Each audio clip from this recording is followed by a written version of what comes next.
Esto es Sonido Cultura, el sonido de la cultura nacional. Silencio, micrófono, acción. Filmoteca, cine sin pantallas.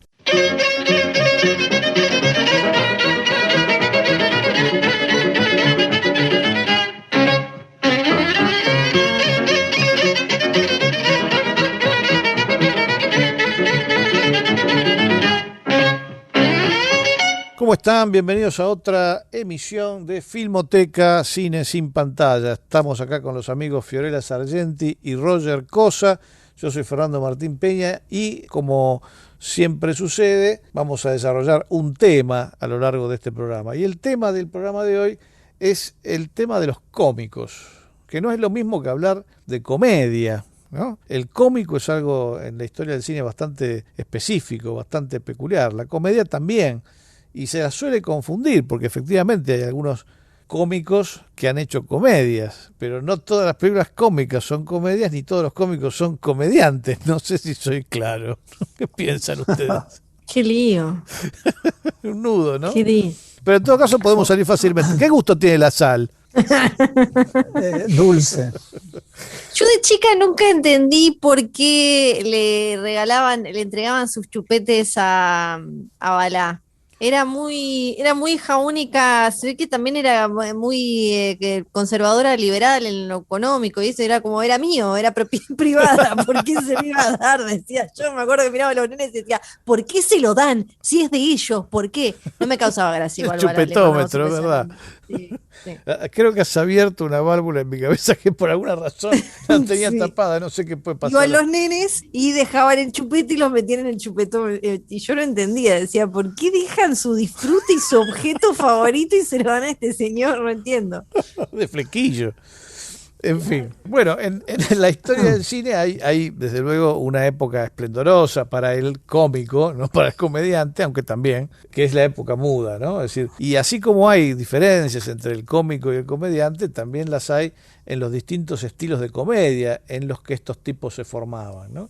Para simplificar un poquito el problema, vamos a empezar hablando de cuatro figuras que son indiscutiblemente cómicos y que son fundacionales, sobre todo las dos primeras, porque son los modelos a partir de los cuales todos los cómicos individuales se forman después, ¿no? Es decir, desde los comienzos del cine que hay cine cómico, en realidad, ¿no? El Regador Regado es una película cómica, es una pavada, pero es una película cómica. Y después hay muchas películas cómicas también que hizo Méliès, que no solamente hacía fantasía, sino que también metía mucho humor cómico, además, payasesco, ¿no? Con tipos que saltaban y hacían piruetas y se pegaban, sí, y corrían. De hecho, el viaje a la luna, cuando llegan a la luna, es cómico, digamos. Exacto. Y Pathé, una dimensión circense, ¿no? Exactamente. Y Pathé, que era el principal competidor de Méliès, hizo un montón de películas en un estilo que él no lo sabía porque no estaba en Estados Unidos, pero que los norteamericanos llamaban slapstick, ¿no? La persecución, la trompada, el pastelazo, todo eso es el slapstick. Para ser claro con el oyente, el radio escucha del presente, el slapstick es el estilo de humor, por ejemplo, de Los Tres Chiflados, que yo creo que es el grupo que más consecuente fue con ese estilo de humor, que estaba básicamente obsoleto ya en el cine sonoro, pero que ellos lo hicieron durar por lo menos hasta los 60, ¿no? Bueno, Pathé hizo varias películas de slapstick, pero películas de conjunto eran, en donde de pronto, recuerdo una, por ejemplo, que se llama Los Perros Contrabandistas, en donde unos perros llevan un botín a través de la frontera entre Francia y España, y los policías van corriendo atrás desesperados sin poder agarrarlos.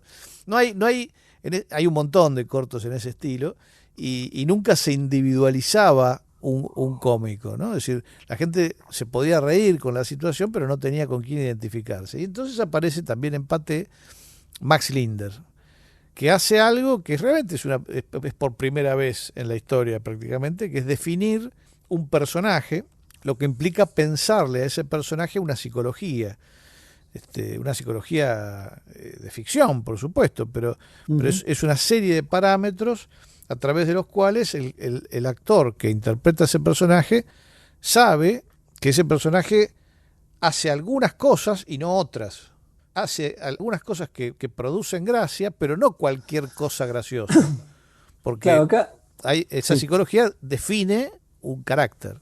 Me parece que lo que hay que también añadir a lo que estás diciendo es que en el momento que empieza Linder, se trabaja sobre todo con planos fijos, medios generales.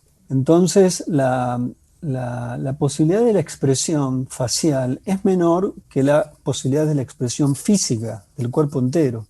Y esto también me parece a mí que es parte de la evolución conjunta entre la expresión cómica y la evolución de escala de los planos, porque la idea que tenemos muchas veces del cine silente está no solamente relacionada con lo que vos decías recién del slapstick, es decir, esta comedia física de golpes, violenta, a veces de un modo sorprendente, pero también tenemos una idea de una forma de trabajo sobre lo facial, pero eso ya es relativamente tardío. No, pero Porque tenés en un razón primer en el momento- sentido de que hay Claro.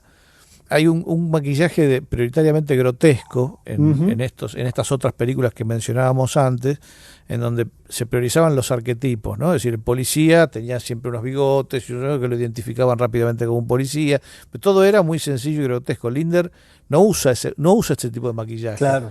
usa su No, cara real. que además era un hombre, digamos, relativamente hermoso o con una No tenía presencia Hegemónico. muy... ¿un Sí. qué? No, Hegemónico.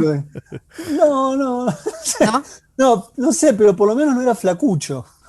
No tenía Eh, cara de payaso, tenía Bien. cara de persona que de dandy, cara de de dandy. burgués, Claro. de burgués fácil de confundir con el resto de sus pares, solo que nunca, digamos, justamente esa es una de las bases de su comicidad, nunca lograba cumplir con los rituales necesarios para permanecer en esa burguesía. Siempre se mandaba alguna macana que lo volvía finalmente un extranjero, ¿no? Un extraño en esos ambientes, ¿no? No lograba cumplir con, qué sé yo, con las demandas de la familia de su prometida, con las exigencias de su prometida. Siempre había como alguna cosa con la que él no podía cumplir. Y esas cosas solían ser tonterías para el resto de los mortales, ¿no? Qué sé yo, llegar a la casa de tu novia sin sombrero, por ejemplo. Bueno, eso era inadmisible. Y entonces hay un corto entero, El sombrero de Max, sobre todas las peripecias que el tipo sufre a lo largo del trayecto entre su casa y la casa de su novia, trayecto en el cual sistemáticamente y siempre de formas diferentes pierde el sombrero,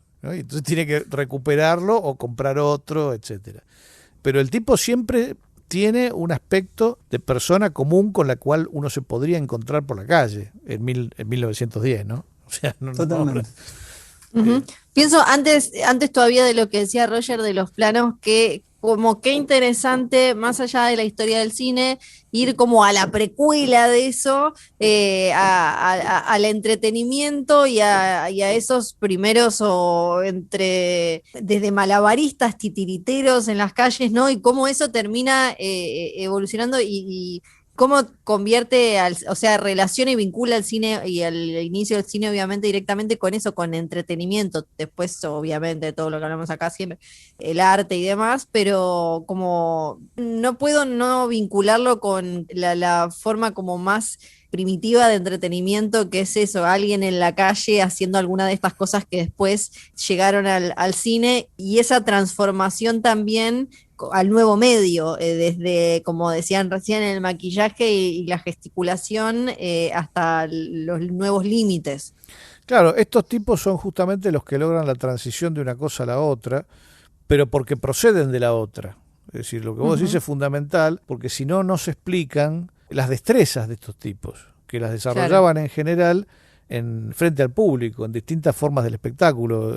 Linder había trabajado muchísimo tiempo en vivo como artista de music hall, del music hall francés. Qué sé yo, Chaplin estuvo también desde su adolescencia trabajando en una troupe itinerante que dirigía un señor que se llamaba Fred Carno, que se especializaba en pantomima, ¿no? En obras cómicas en las que no se hablaba o se hablaba muy poquito y había que expresar todo a través de la pantomima, de la gestualidad. Qué difícil debe haber sido para ellos también pasar a no tener el vivo, la inmediatez y la audiencia exactamente de la misma manera como en una sala, ¿no? Era lo más difícil de todo, parece, porque a Claro. los únicos que podían hacer reír era a los miembros del equipo técnico, que más vale que no se rieran demasiado porque no podían filmar. Lo que descubrieron era que por ahí les servía proyectar las películas ante un público antes de estrenarlas, para ver si funcionaban o no funcionaban. De ahí aparece una definición que después se la apropia otro cómico francés extraordinario, pero posterior, que se llama Pierre Tex, que nos recuerda siempre que el cine no es cómico, sino que es de intención cómica. Porque hay que ver si de películas que nosotros pensamos cómica después efectivamente hace reír. No hay nada más triste que una película que quiere ser cómica y no le sale, ¿no? Pero bueno, hay en todos estos cómicos, en Lindner, en Chaplin, después en Buster Keaton, en Harold Lloyd, dos formas de preparación para llegar a ser cómicos, digamos. Una es la preparación que decíamos recién, es decir, la preparación frente a un público en vivo, años de trabajo frente a un público en vivo en distintas disciplinas artísticas, según el país y según la que les tocó, para desarrollar destrezas personales en relación con el funcionamiento del cuerpo, con la comprensión de lo que hace reír al público, con el desarrollo de un estilo personal. Pero después además hay que aprender cómo funciona el cine, que es la segunda etapa de la preparación. Y acá ellos también tuvieron un contexto favorable porque Lindner hacía, desde que entró en el cine en 1906, 1907, un corto por semana, más o menos. Sí. Y pasan 2 o 3 años a ese ritmo hasta que uno puede empezar a ver cortos suyos en donde aparece un estilo maduro y definido, ¿no?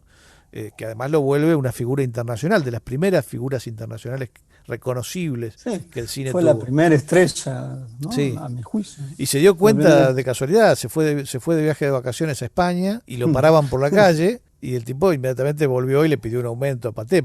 Era algo que no, digamos, que no se concebía posible. Nadie se imaginó que podía pasar eso, ¿no? Esa forma de conocer universalmente a alguien. Eso es el cine el que lo logra, porque las figuras del teatro, por ejemplo, se hacían conocidas, pero de mentas, o sea, porque aparecían en los diarios de pronto, pero no todo el mundo las podía ver. Y de pronto acá está otro medio que los vuelve universalmente populares. Keaton, por ejemplo, trabaja en el teatro con sus padres desde los 4 años profesionalmente. Entra en el cine en 1917, ya era un veterano del escenario. En 1917 él tenía 22 y se pasa 3 años trabajando a la par de otro cómico, Roscoe Arbuckle, de quien aprende la herramienta cinematográfica, ¿no? Incluso se mete en el estudio, pide que le presten una cámara, la desarma, la vuelve a armar para entender la mecánica del funcionamiento de la cosa. Chaplin, para la primera empresa para la que trabaja, que es la de Mack Sennett, está 1 año trabajando con Mack Sennett, para Mack Sennett, y ese año hace 36 películas. Y bueno, y lo mismo Harold Lloyd. Harold Lloyd es el único de todos ellos que tenía muy poca experiencia con el público en vivo, pero alguna tenía, y empezó como extra de cine en 1912, una cosa así. Fue de los primeros en llegar a Hollywood, junto con Hal Roach, que terminó siendo su productor, era su amigo y su productor. Y lo mismo, desde 1915 más o menos, que Roach heredó y puso una productora, su estrella era Harold Lloyd, cientos de cortos hacían por año, muy rústicos, ¿no?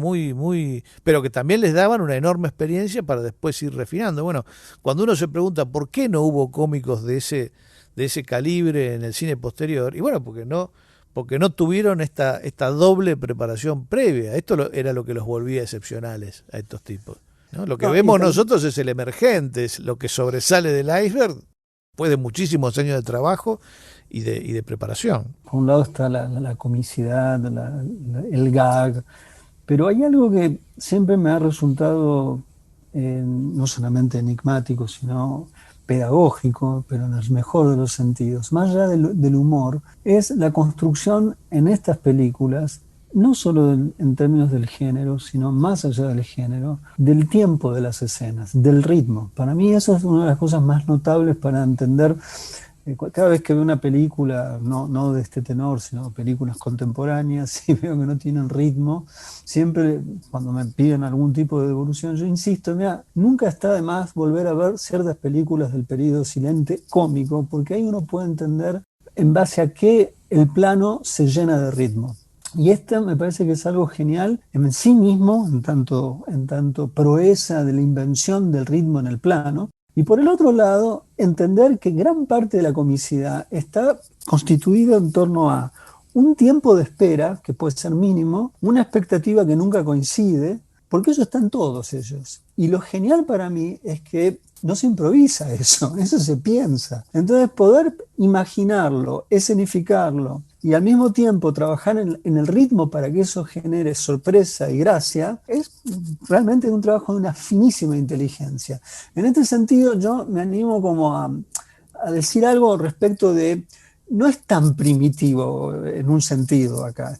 Es verdad, es primitivo en tanto el tiempo del cine que recién, entre comillas, comienza. Pero ¿quién dijo primitivo? Nosotros no. No, ya lo sé, recién decíamos como que era al inicio. Eran los primeros años. Pero los primeros, son los pioneros. No, son los pioneros, pero fueron los más sofisticados. Claro, Después claro. No hubo nunca. Bueno, vos lo decías, también hay una contingencia histórica que es la posibilidad de filmar semanalmente. Eso pasa en Chaplin, pasa en Linder y pasa en Keaton, no tanto en Lloyd, ¿no? Me parece que en Lloyd filma un poco menos, no mucho menos, pero no tanto como No, al principio como loco.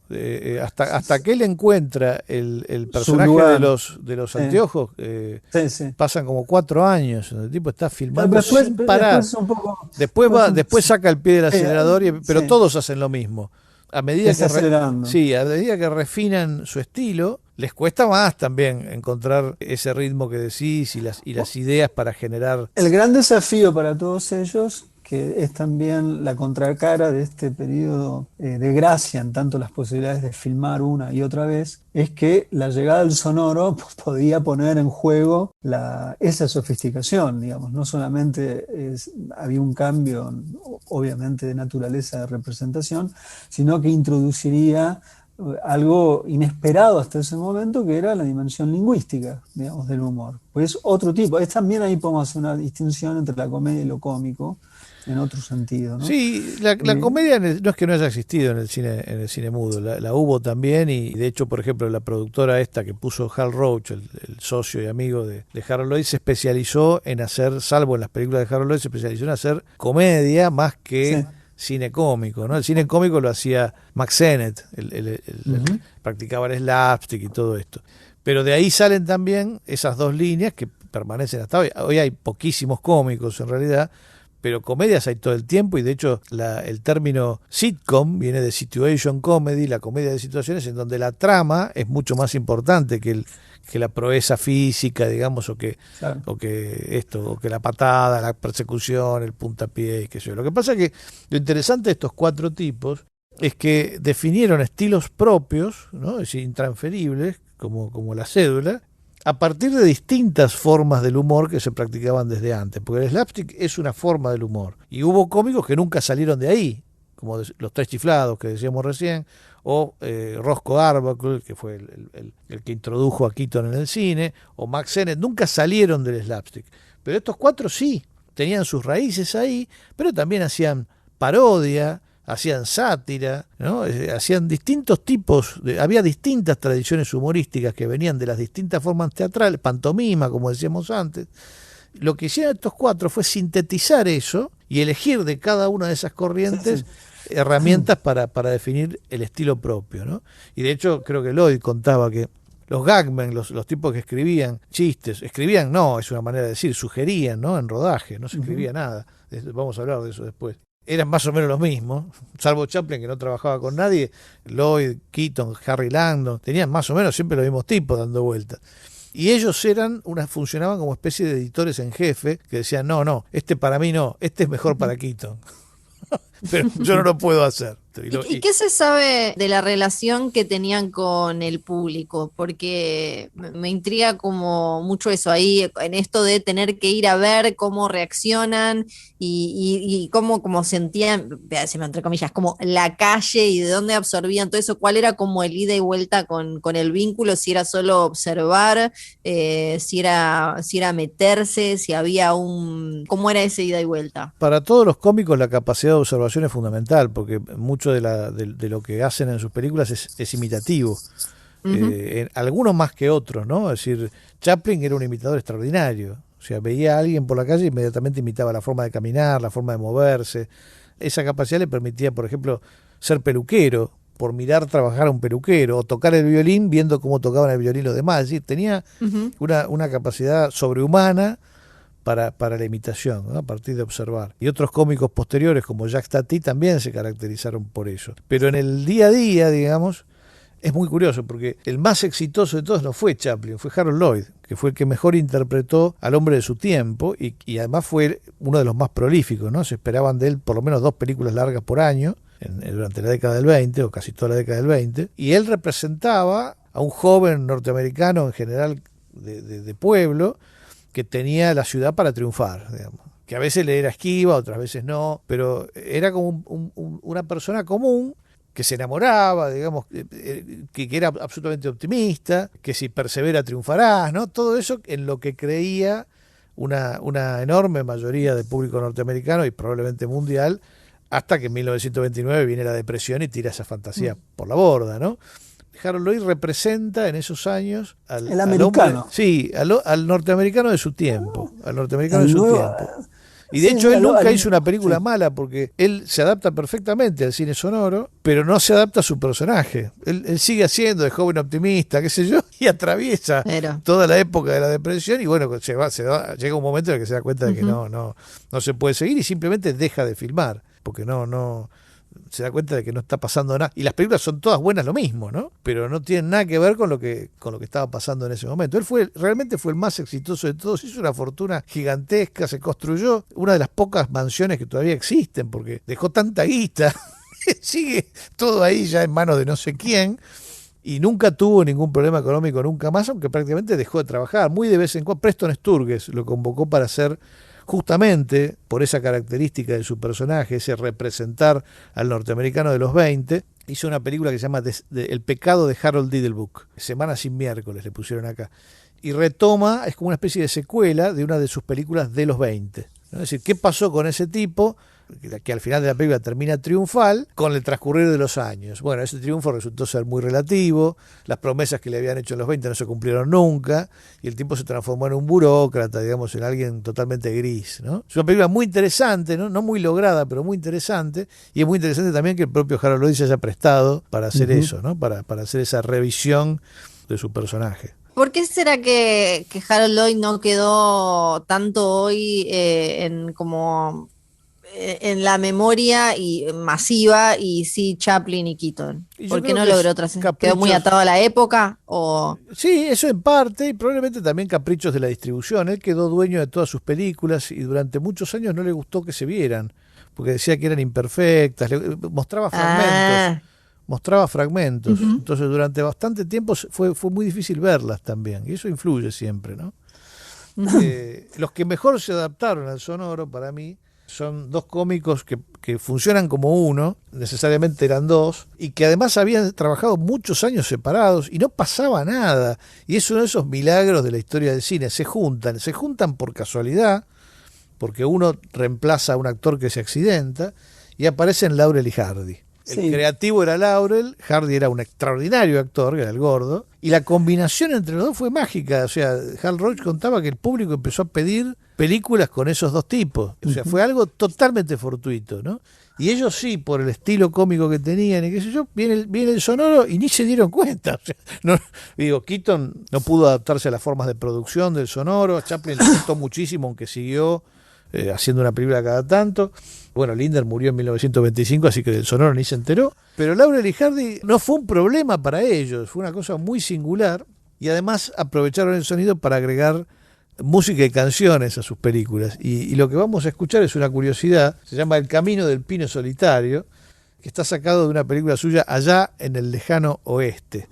Y digo que es una curiosidad porque en el año 75 en Gran Bretaña, que es uno de los países donde fueron más populares, sacaron un disco en homenaje a ellos ya se habían muerto hace rato, pero sacaron un disco con fragmentos de sus películas, con diálogos, con algunas canciones, y de golpe este tema que vamos a escuchar ahora llegó al número 2 en el chart de 1975, lo cual es un caso totalmente único en toda la historia, y seguramente si hubieran estado vivos los hubiera divertido mucho. On a mountain in Virginia stands a lonesome pine. Just below is is the cabin home of a little girl of mine. Her name is June, and very, very soon she'll belong to me. For I know she's waiting there for me 'neath that lone pine tree. In the Blue Ridge Mountains of Virginia, on the trail of the lonesome pine, in the pale moonshine, our hearts entwine, where she carved her name and I carved mine. Oh June, just like the mountains are blue, like the pine, I am lonesome for you. In the Blue Ridge Mountains of Virginia, on the trail of the lonesome pine.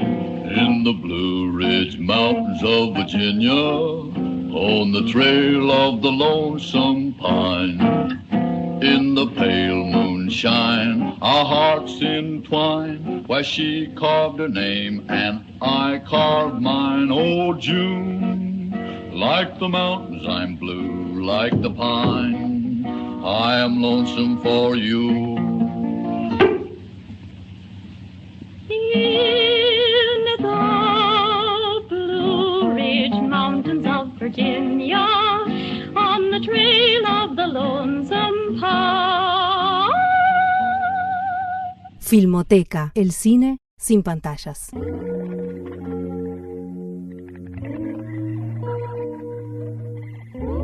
Segundo bloque de este programa Filmoteca, cine sin pantalla, dedicado a los cómicos, y el amigo Roger se había quedado con algunas cosas para decir. No, sí, me parece que hay algo, digamos, si bien Landon, como bien decíamos, representaba muy bien el hombre de su tiempo. Lloyd. Lloyd, me salió Landon de las ganas de hablar de Landon, que es otro para mí grandioso. Pero, porque aparece en todos lados, ¿viste? Se asoma como si fuera Drupi. Sí, no, siempre tiene como un destino de secundario, ¿no? Aunque no lo merece, y tiene sus protagónicos. Lo que pasa es que estuvo más apuntalado por ahí por Frank Capra, ¿no? Frank Capra... sí, con las comedias extraordinarias. No, y fue su principal gagman, y por ahí el personaje, creo que Landon era un actor inmenso, pero Capra era el que conocía el material, y conocía el personaje, me parece mejor que el actor. Por eso queda medio bandeado, porque aunque sus películas son geniales, se cayó antes, me parece, cuando se separó de Capra. Lo que quería añadir es que a mí me parece que es importante lo que sucede con Keaton y Chaplin. Linder, lamentablemente, como decíamos, muere en el 25 y muere además por cuenta, digamos, por decisión propia, lo cual lo hace un poco más trágico la cuestión, y no solo él, sino con quien estaba. Y bueno, además pasa por la guerra. Y esto lo digo a propósito, porque son tiempos muy oscuros al mismo tiempo. O sea, es cierto. Entonces, el contraste que genera la comicidad de estos genios, de estas cuatro figuras, tiene un contracampo en donde está la Primera Guerra, que Chaplin además se va a reír de eso en Armas al Hombro de una manera extraordinaria, pero junto con eso el inicio de la depresión económica, digamos. Hay todo allí una situación de fondo y de contraste que para mí siempre ha sido más que importante a la hora de pensar, sobre todo Chaplin, porque es el que más absorbe, me parece a mí, la condición de lo marginal, la condición de que la revolución industrial, la segunda revolución industrial y el presunto progreso deja gente afuera. Creo que de eso Chaplin toma un eje muy importante, muy consciente. Y por el otro lado, lo que me parece que también sucede con Keaton y Chaplin, en ambos casos, pero por vías muy distintas, es cómo ellos, el físico de ellos, el cuerpo de ellos, funcionan como una suerte de prueba, de experimentación con un nuevo espacio cívico, de autos que van rápido, de trenes, de locomotoras. Es decir, todo el espacio es nuevo, el espacio común es nuevo. Y ellos son como aquello que une, por un lado, la representación con la experiencia, porque uno cree que siempre vivió con autos, uno cree que siempre vivió alrededor de locomotoras, pero eso era novedoso, eso era lo nuevo. Bueno, de Y hecho, eso es, en las películas claro, de Harold Lloyd, el coche es fundamental. fundamental. Y hay por eso. varios cortos en donde el tema es que él se compró un Forte, ¿no? Sí, Y sí, entonces sí. se lo lleva a la familia. Sí, es buenísimo. Por supuesto, invariablemente, cada vez que se compra un auto lo va a hacer pelota antes del final de la película. Bueno, pero es una constante, ¿no? El auto en Harold Lloyd, en Buster Keaton los trenes, como decís vos, la carencia y la necesidad de sobrevivir en Chaplin, pero porque además él la trae consigo, ¿no? No se la olvida La nunca. trae de Inglaterra. No se olvida nunca la miseria absoluta en la que creció, ¿no? O sea, para él el espectáculo fue una forma de salvarse, de morfar. En una época en la que no llegaba, realmente no comía todos los días, ¿no? Es decir, el tipo vivió eso, y lo extraordinario es que lo haya incorporado a su estilo como cómico, ¿no? Y la gran paradoja que siempre decimos, haberse hecho millonario interpretando a un desclasado y a alguien marginal. Eso Claro. también es increíble, ¿no? Es muy alucinante. Y para terminar, digo, con Linder, y dejarlo acá, pobrecito, como vos bien decís, el problema de él es la guerra. El problema es atravesar la guerra, vivir la guerra. Él tuvo que hacer con su auto, hacía de correo en el frente, estuvo en el frente, cayó herido y ahí quedó adicto a la morfina y se terminó, digamos. O sea, si bien siguió filmando y qué sé yo, o sea, su vida fue un infierno a partir de entonces, y se suicida básicamente por no poder soportar la inestabilidad emocional en la que quedó, ¿no? Su muerte es consecuencia de la guerra, él es una víctima de la guerra. Entonces, no, claro, todo eso está súper presente. Y vaya uno a saber cómo procesaron esas cosas en su tiempo, ¿no? Es decir, sabemos, por ejemplo, que Keaton fue el más hábil con la resignificación de los objetos, porque cada cosa que Keaton agarra se termina usando para algo que no es aquello para lo que la cosa se creó, ¿no? Sí, Eso sí. es algo que hace siempre él en todas sus películas. Laurel y Hardy son el cuestionamiento permanente de los valores de la clase media. O sea, siempre están subvirtiendo los valores empezando por el matrimonio, ¿no? O sea, siempre Sí. está todo mal en el matrimonio. Sí. No, y ellos funcionan como un misterioso matrimonio, no matrimonio, ¿no? Si bien Claro, yo no leería eso como una experiencia gay, porque no era eso, pero hay veces que hay un juego también del estar juntos, ¿no? Yo recuerdo algunos que otros momentos que sí, que hay una dimensión que uno podría hoy leer desde ahí con mayor facilidad. No, pero tiene más que ver con la conducta infantil, como si fueran dos chicos en el cuerpo de adultos que tienen básicamente una inocencia absoluta, pero que están como obligados a hacer cosas de adulto, por ejemplo, casarse.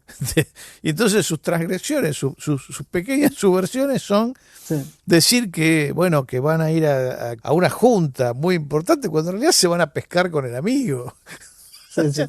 No es que se van con otras mujeres, o sea, sus transgresiones son muy modestas siempre, ¿no? Ahora, lo que vos decías recién es, digamos, cuando introducíamos al gordo y el flaco, es que eso también ahí se inaugura un tipo de comicidad dupla, ¿no? O de más, ¿no? El caso de los hermanos Marx, el caso de Abbott y Costello, digamos, allí aparece otra forma del humor en donde está la necesidad de dos o tres para que algo funcione. A diferencia de los caminos de los solitarios, que si uno piensa en Pierre T o uno piensa en Jacques Tati, siguen más la línea de los más grandes, ¿no? Si uno quiere pensar en no, pero es que lo extraordinario de ellos dos fue justamente eso, que no funcionaron solos, porque digamos, claro, Stan Laurel era un gran creador y incluso un muy buen director, pero nunca logró solo, después de haberlo intentado durante años. Él había sido, en inglés la palabra, yo no sé qué, understudy es de Chaplin en el teatro, ¿no? Llegó a Estados Unidos con la misma compañía que Chaplin. El tipo, claro, que tenía que se sabía toda su rutina. El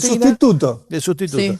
Tipo, si se enfermaba Chaplin, lo reemplazaba a Stan Laurel. O sea que tenía que ser un tipo muy genial. Digamos, en el cine lo intentó un montón de veces y no daba pie con bola, y había llegado a una instancia en la que no quería laburar más, no quería actuar más y quería dedicarse a dirigir nada más. Y de golpe, bueno, se accidenta un actor en el set y el tipo sale a reemplazarlo y ahí se junta con el gordo. Sí, entonces es extraordinario, porque a partir de ahí se da una dimensión de comprensión entre los dos hombres, que es única en la historia, porque son cómicos los dos, no hay uno que hace de serio y otro, porque digo, en Abbott y Costello, Abbott es el serio y el gordo es el cómico. En Dean Martin y Jerry Lewis se da lo mismo. En Stan Laurel y Oliver Hardy es una simetría perfecta en la que los dos son igualmente cómicos. Eso no pasó prácticamente nunca más en la historia. Sí, a mí siempre me pareció que la dimensión canábica de eso eran Chicken Chong, ¿no? Siempre pensé en ellos, ¿no? Como ellos son lo que queda de esa tradición. Claro, ¿no? claro. Siempre lo leí así. Pero bueno, es la hora quizás de acercarnos a dos genios que provienen de otro universo de referencia, que son E.T. y Jacques Tati. No sé cómo lo ves vos. Claro, el problema me parece que tuvieron los dos es el estilo, la forma de producción, que realmente se descubrió hace bastante poco, ¿no? Es decir, pero siempre se pensó que las películas de los cómicos se hacían como se hacían todas las películas, y de golpe aparece Kevin Brownlow con un documental sobre Chaplin, que se llama El Chaplin Desconocido, que recomendamos enfáticamente desde acá. Son 3 episodios extraordinarios, en donde se revela que en realidad Chaplin ensayaba, nunca escribió nada, sino que ensayaba cada escena que se le ocurría hasta que consideraba que estaba madura y entonces quedaba en la película. Y además, a partir del momento en el que fue económicamente independiente y pudo hacerlo, filmaba todos los ensayos. Desde 1916 filmaba todos los ensayos porque todo podía ser excepcional y podía valer la pena y se podía llegar a usar. Evidentemente el celuloide en esos años era baratísimo porque la cantidad de películas, o sea, estamos hablando de por ahí para lograr una escena, una toma de una escena, esto se ve en el documental y aparecen las pizarras, ¿no? Toma 364. Y él requería de sus actores de reparto que repitieran todo 364 veces hasta que quedaba como le parecía a él. No, eso es algo de se escribía Chaplin, en cámara. Se escribía en cámara. Sí. Bueno, obviamente ni Pierre Tex ni Jacques Tati tuvieron esa posibilidad. En cambio, Keaton trabajaba así, Harold Lloyd trabajaban así. Y eso también ayuda a explicar. Por un lado uno dice, ¿cómo? ¿Estas películas se hicieron sin guión? Y es bastante asombroso, ¿no? Pero por otro, no se podrían haber hecho de otra forma, porque parte de la naturaleza del talento cómico está en la improvisación en el set con los objetos. Entonces, de pronto el cómico puede tener una intuición de lo que quiere hacer, pero cómo lo va a hacer, lo define en el set después de probar y probar y probar y probar.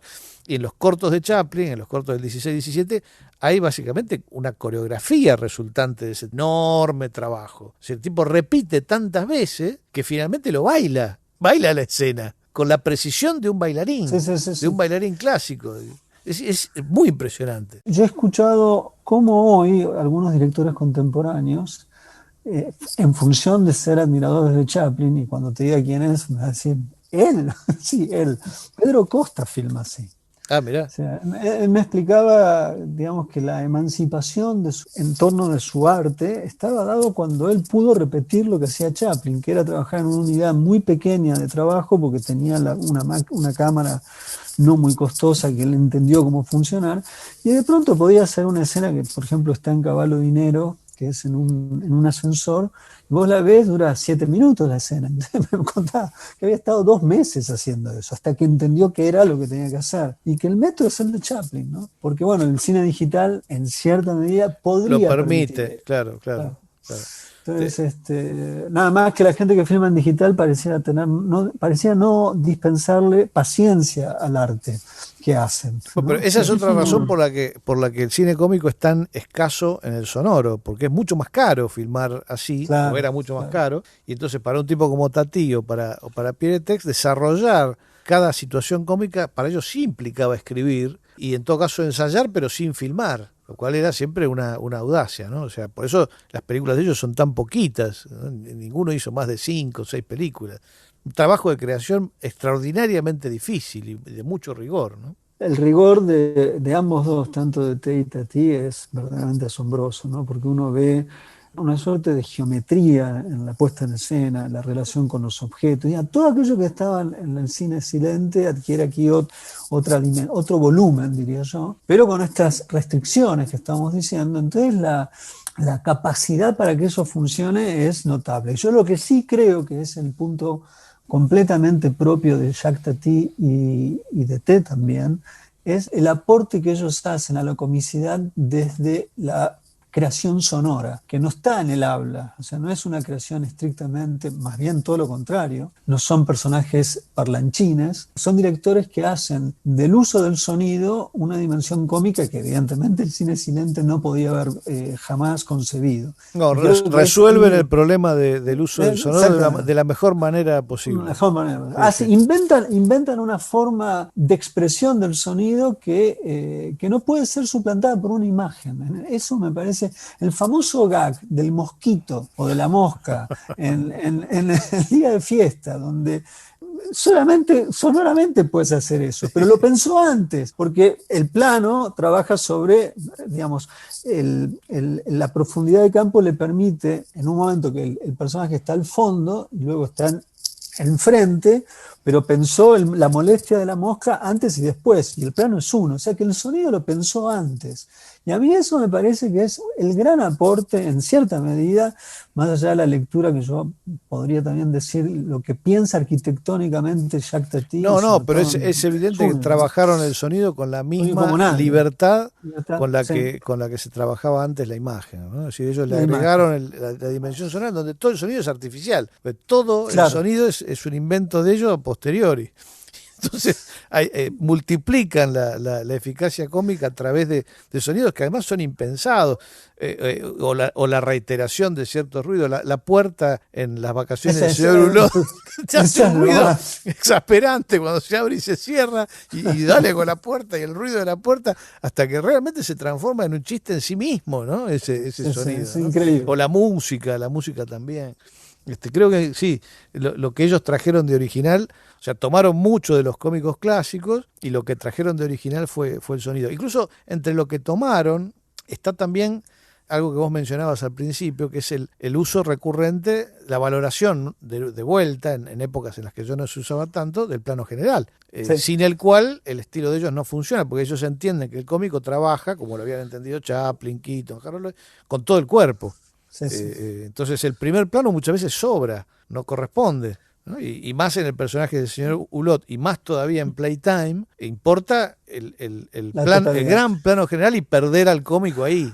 Perder al cómico ahí, además, es lo que permite, para mí, que es otro de los elementos geniales de la comedia, es que la comedia trabaja sobre los desperfectos. Y toda la ilusión de que el mundo funciona es una ilusión. El mundo no funciona del todo bien. No funciona, ni del todo bien. Ni del directo. Bueno, ahora ya no funciona, ¿no? Pero creo que eso es Playtime, ¿no? Es como la consagración de ese entendimiento, de ese esclarecimiento o clarividencia, ¿no? Porque yo cada vez más veo mi realidad cotidiana como Playtime, ¿no? O sea, digo, Hulot está en todos lados, ¿no? Sí, pero la realidad paralela a la que ellos inventaron, o que inventó Tati, vos fijate que siempre hay algo que desgraciadamente no hay de lo suficiente en nuestra realidad, que es buena onda. O sea, el contexto de Playtime puede ser un poco agobiante y alienante, pero hay algo de buena onda que él le pone a todo siempre, de buena predisposición, como de solidaridad, ¿no? De querer ayudar. Bueno, eso es el inicio, ¿no? de Jacques Tati. Quizás es un poco distinto, ¿no? Ahí hay otra cosa que habría que quizás tratar de dilucidar. Pero en Jacques Tati está esa idea de comunidad, ¿no? Qué sé yo, así empieza Día de Fiesta. Y mi tío es así. Mi tío, claro, nunca se pierde, eso se extiende, ¿no? Incluso en Traffic. También. La comunidad son los autos, la gente automovilizada. O la del circo, ¿no? Esa película tan rara final hecha en Suecia también, digamos, tiene el circo, la gente, la comunidad que se reúne, digamos. Eso siempre me pareció en Jacques Tati una distinción, ¿no? Del concepto de lo comunitario y además de una tenue alegría que acompaña a los personajes, ¿no? Más allá de todas las desgracias o desperfectos o todas las imperfecciones que suceden alrededor. Sí, el Texas es más solitario. Es más solitario y hay veces que hay una ligera dimensión de crueldad. Tengo a veces esa sensación. Yo no... A mí no me parece, sí me parece un tipo más cercano a Keaton en la soledad y en la inteligencia para resolver los problemas que se le presentan, ¿no? Donde Tati tiene voluntad, Tex tiene recursos para superar de maneras imprevistas lo que se le propone, ¿no? Y a veces es como es más, digamos, es más un destino trágico, ¿no? No tengo esa impresión. Trágico no en un sentido mayúsculo. Pero, Bueno, ¿no? como Keaton, que se muere en las Como películas, Keaton, en un claro, par de películas como muere, ¿no? Y Sí. es un chiste, porque no hay límites, no hay nada sagrado, no hay nada con lo cual no Totalmente. se pueda hacer humor, ¿no? Y la muerte, por ejemplo, Bueno, aparece. a eso me refería. Me parece que hay ahí latiendo una incorrección, ¿no? Que no es tan Tati. En Tati es otra cosa. Bueno, ¿te acordás en esa escena es una de las últimas ese loco, loco, amor loco, le pusieron acá, un gran amour, Sí, sí. creo que es el título en francés, Sí, sí. de Pierre Tex, una escena onírica, pues, es una película sobre la infidelidad, Rarísima. que Me acuerdo. por momentos parece hasta una parodia de las películas de Romer, hay algo Tiene algo de eso, del los off, colores. sí, sí, Sí, sí. de las voces en off y qué sé yo. Y de golpe hay una escena onírica que no, digamos, yo creo que, no sé, me acuerdo si en esa época todavía escribía Carrier con él las películas, pero que es algo fantástico, en donde él imagina estar con otra mujer en una cama que sale por la ruta, andando como los autos, y además en ese sueño se encuentra con otros que están también en sus respectivas camas. Las camas. Es uno de los Cosa disparates. disparate. Es decir, ¿a dónde va a ir con esto? ¿No? Y es extraordinario, un gran Es amor. extraordinario. Un gran amor. Me acuerdo, la pasamos cuando estaba en Filmoteca con pantalla. Filmoteca Cine con pantalla la dimos. Sí. Sí, Nos vamos a ir a un corte anticipando modestamente un cómico del que vamos a hablar en el bloque siguiente, que es otro monstruo, y que es con quien me parece el cine cómico llega finalmente a la modernidad, ¿no? Que es Jerry Lewis. Lo escuchamos en Rockabye Baby, que es la canción de los títulos de crédito de la película que se llama igual, que dirigió Frank Tasling con él como protagonista. Jerry Lewis entonces canta Rockabye Baby.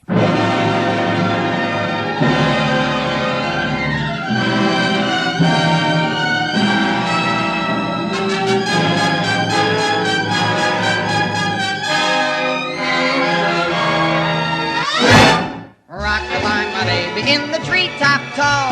Rock-a-bye, my baby, when the shadows fall. Rock-a-bye, my baby, and we'll have a ball. Did you know the moon is made of cheese? Did you know that money grows on trees? Did you know I picked 100 keys? Close your eyes, and away we'll fly. Rock-a-bye, my baby, in the early bright. Rock-a-bye, my baby, like a satellite. Rock-a-bye, my baby, till you're out of sight. Did you know the ocean's marmalade? Did you know that TV stars get paid? Did you know the Dodgers made that trade? Now's the time to give your dreams a try. Rock-a-bye, my baby, rock, rock, my baby. Let's start to count those sheep. Rock-a-bye, my baby, rock, rock, my baby. Won't you go to sleep? Rock-a-bye, my baby, to the land of Nod. Rock-a-bye, my baby, where the cherubs trot. Rock-a-bye, my baby, aren't cherubs odd? Did you know my song is nearly through? Did you know the Sandman's overdue? Did you know I'll soon be sleepy too? Rock-a-bye, rock-a-bye, rock-a-bye, rock-a-bye, my baby, bye. Grabando. Escena 25, plano A, toma 3. Fernando Martín Peña, Roger Cosa y Fiorella Sargenti protagonizan Filmoteca, cine sin pantallas. Tercer bloque, empezamos ahora de Filmoteca, cine sin pantalla, y anticipamos que íbamos a hablar de Jerry Lewis. Jerry Lewis yo lo pondría cerca de Mel Brooks también, aunque yo creo que cerca no deben haber estado nunca. Yo no vi nunca una situación en donde ellos compartieran un mismo espacio. Tal vez los egos de los dos no entrasen, ¿no? Si uno los tratara de meter adentro de una misma habitación. O tal vez son la misma persona. Vos es como Batman y Bruno Díaz. No sé. En todo caso, eran estilos muy distintos, pero dominaron absolutamente el cine. Jerry Lewis a partir de los 50 y Mel Brooks en particular en los 70, aunque había empezado antes, empezó en los 60 escribiendo para otros y creando, por ejemplo, series como El Superagente 86, ¿no? Así que Pienso que a Luis lo que le puede haber pasado es algo como lo que le pasó a The Who cuando apareció toda la escena punk y sobre todo con los Clash, que es un poco sentirse, o bueno, doy ese caso porque son dos de mis bandas favoritas, pero como sentirse un poco amenazado por cierta nueva corriente que aparece y que un poco de alguna manera que se puede relacionar con lo que en este caso yo venía a representar antes, pero es como una, Puede ser. una evolución Sí. más canchera, más, no como una cosa medio de amenaza de los tiempos están cambiando. Puede ser, en todo caso, como si decíamos antes que en los 20, por ejemplo, el que mejor interpretó la época fue Harold Lloyd, es evidente que los 50 fueron de Jerry Lewis y a partir de ahí los 60 y los 70 fueron de Mel Brooks, ¿no? Es decir, y hay una sobreimpresión de los dos en los 60, porque los 60 también es la época en la que Lewis ya no solo se produce, sino que además dirige casi todas sus películas, pero es cierto que hay una sobreimpresión entre los dos, ¿no? Uno se va opacando y el otro descolla. Y tiene sentido que sea en los 60, digo, pensando en la historia de Estados Unidos también, ¿no? Donde se termina como de apagar cierto optimismo y cuestión medio como naif, por decirlo de alguna manera, y empiezan un montón de otras problemáticas y cuestiones y conflictos mucho más como pesados o intrincados que después terminan en los 70. Entonces, como que ese cambio también aparezca en sus figuras en la comedia tiene sentido. Sí, es cierto que políticamente eran muy diferentes. Es decir, tienen muchas cosas que los hermanan, ¿no? Bueno, los dos eran judíos, los dos comparten un placer por hacer reír a los demás muy evidente, que se nota en la forma en la que reaccionan frente a un público. Es decir, se transforman completamente de manera visible, ¿no? Cuando trabajan, cuando actúan frente a un público, cuando están dando entrevistas incluso, es muy loco lo que les pasa, ¿no? Que es puro placer de hacer reír a los demás, que los electrifica, ¿no? Eso se da exactamente igual en los dos. Bueno, los dos dirigen, o sea, los dos son autores integrales de buena parte de sus obras. Y, digamos, son muchas cosas las que los hermanan. Y en cambio son totalmente distintos en sus concepciones políticas, qué sé yo.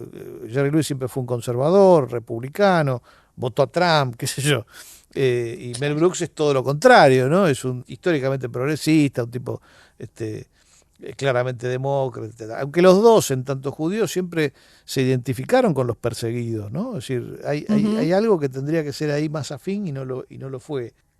Ahora, Jerry Lewis creó un personaje que en todo caso fue evolucionando, cambiando, modificándose a lo largo de los años, y Mel Brooks no. Mel Brooks lo que hizo fue distintas formas de sátira en las que a veces aparecía como actor, algunas veces no aparecía, pero más que un personaje se especializó en un estilo de cine cómico muy específico, ¿no? Que es la sátira y la sátira de géneros. Además, casi creo que se especializó tanto que hasta capaz que quedó medio atrapado por eso, ¿no? Porque, por ejemplo, una de las últimas que hizo, que fue una sobre Drácula, era malísima. Sí. Como que no sé qué necesidad tenía de meterse ahí. Sí, Me parece que ya eran los 90. Ya, horrible es esa película. Y creo que eso pasa por eso, porque de las ganas de filmar y decir, bueno, como que se esperaba de Mel Brooks que hiciera una sátira de algo. Y bueno, como Drácula estaba cerca, entonces cayó por ahí. Pero es una película... Hay que decir igual que la de Robin Hood, por lo menos a quienes éramos niñes en los 90 nos gustaba mucho. La de Robin Hood, que era la anterior. Yo la de Robin Hood recuerdo haberla ido a ver con bastante gusto. Fui bien. con Gandolfo, con mi amigo Elvio Gandolfo. Un placer culpable fue ver la película esa. También con varios Robin Hood cercanos. No me acuerdo ahora si era la de Ridley Scott. Había una que estaba, o la de Kevin Costner, estaba muy cerca. No, es la de Kevin Costner en ese momento. Y claro. Pero la de Drácula sí se comentaba mucho, se alquilaba mucho, pero no estaba. No era buena. En cambio, sí, todas las anteriores, y por supuesto en su época de apogeo, hace dos casi al mismo tiempo que son clásicos del cine, que son Locura en el Oeste, la sátira del western, y El joven Frankenstein, que digamos, son dos obras maestras totales. Está la sátira de las películas de Hitchcock, que es buenísima, High Anxiety. Acá le pusieron Las angustias del doctor Mel Brooks, ¿podés creer? Bueno. Y después está la película muda, que es otra obra maestra, ¿no? Silent Movie, que acá fue la última locura de Mel Brooks. Y Spaceballs, que acá creo que se llamó Hay un loco suelto en el espacio. ¿Por qué le tenían, bueno, esto ¿Por qué a las de Mel Brooks le ponían loco a todas? Porque Robin Hood también era las locas aventuras de Robin Hood acá, y Spaceballs, que es de Star Wars, la sátira, un loco bueno. Yo creo que es un estupidismo de los distribuidores, ¿no? Pero no solamente pasaba con Mel Brooks, pasa con el cine cómico en general. Si es cómico, Sí. está loco. Es loco, Porque, por ejemplo, es loco. The Meaning of Life, que tiene un título muy serio, la película de los Monty Python, Sí. acá le pusieron Estamos todos locos. Muy ¿no? bien. Entonces, Sí. es así, es algo que Sí. hay que explicitar de alguna manera en el título que la película es cómica. Bueno, un estupidismo, no creo que vaya más allá de eso, ¿no? Poca imaginación de parte de los distribuidores. Ahora, cosas que Mel Brooks hace con toda facilidad en su cine a partir de la sátira, como lo meta, por ejemplo, ¿no? Lo meta cinematográfico y qué sé yo. Jerry Lewis también las eran cosas que había hecho 15 años antes, ¿no? Empezar a embromar con la ruptura de la cuarta pared, por ejemplo, ¿no? Es decir, mirar a la cámara, que era una forma de mirar al espectador y evidenciar que todo lo que está pasando es artificio, era algo que Jerry Lewis lo hacía con absoluta naturalidad en las películas con Dean Martin y después en las propias. Romper cualquier límite que la ficción tenga, una suerte de magia blanca que practicaba el personaje de Jerry Lewis, que le permitía hacer cosas que eran imposibles en la realidad y que para un director como Frank Tashlin era fantástico, porque Tashlin venía a hacer dibujos animados y entonces en las películas que Lewis produjo y protagonizó para Tashlin lo usa a Jerry Lewis como un dibujo animado. Como si fuera el Pato Lucas o como un personaje así que no se rompe nunca, pero que se puede estirar, se puede deformar, le pueden pasar cosas de dibujo animado, ¿no? Bueno, todo eso es meta cinematográfico y eso prácticamente lo inventó Jerry Lewis. No hay otro cómico, salvo en algunas películas de la época muda, en donde había la misma falta de respeto por las convenciones, y entonces en algunos cómicos, qué sé yo, Buster Keaton hizo algunas cosas así, que tiene una película, por ejemplo, en la que hace sátira, se llama El helado norte, y entonces el tipo entra en una casa y encuentra a su mujer, la que él cree que es su mujer, con un señor. En realidad nadie te dice nada, vos ves a una chica y un hombre dándose la mano, mirándose tiernamente. Entonces hace lo que en muchos melodramas, saca un revólver, llora como sintiéndose traicionado y los mata a los dos. Y después se acerca y dice, no, pero esta no es mi esposa, este señor no lo conozco y esta no es mi casa, en realidad, disculpen, me equivoqué, se saca el sombrero y se va. ¿No? Eso es satirizar un tópico del melodrama, por ejemplo, que coloca al corto en situación de saber que existe el cine, ¿no? O sea, de hacer una ficción hacia afuera del propio cortometraje. Salvo una cosa así totalmente excepcional, es muy raro encontrar lo metacinematográfico en el cine cómico.